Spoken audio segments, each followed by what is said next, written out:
Good morning, word study friends. Today we will be taking our word study test for Sort O, feature number 30. Today you will have 10 words from your list, plus 2 curveball words. Please listen carefully as I say your words. You may pause this video at any time if you need more time for your words. Let's begin.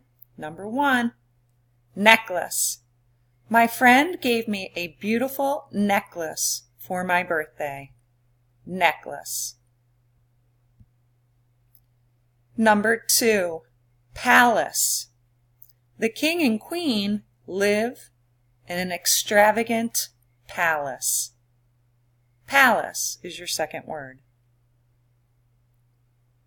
Number 3, your word is manage. Are you able to manage your homework at home by yourself, or do you need your parents' help? Manage. Number 4, cabbage. On St. Patrick's Day, my family eats ham and cabbage for dinner. Cabbage. Your fifth word study word, bandage. Please go to the nurse to get a bandage for your cut. Bandage is your fifth word study word. Number 6, courage. It takes a lot of courage to stand up to a bully. Courage. Number 7, certain. I am certain that it is going to snow this week. Certain is your 7th word study word. Number 8, bargain.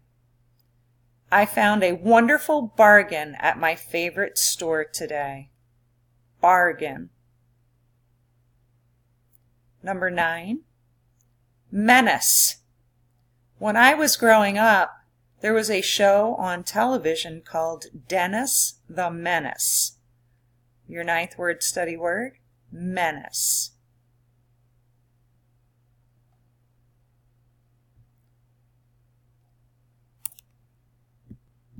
Your 10th word study word, fountain. You may go fill up your water bottle at the fountain. Fountain is your 10th word study word. Let me go back over numbers 1 through 10 before we do our curveball words. Number 1, necklace. Number 2, palace. Number 3, manage. Number 4, cabbage. Number 5, bandage. Number 6, courage. Number 7, certain. Number 8, bargain. Number 9, menace. Number 10, fountain. Your first curveball word for this week's sort, damage. The hurricane did a lot of damage to the house. Damage is your first curveball word. And your second curveball word is furnace. There seems to be something wrong with the furnace because the house has no heat. Furnace is your second curveball word. This is the end of our word study for this week. Please check your words carefully before submitting. Have a great day.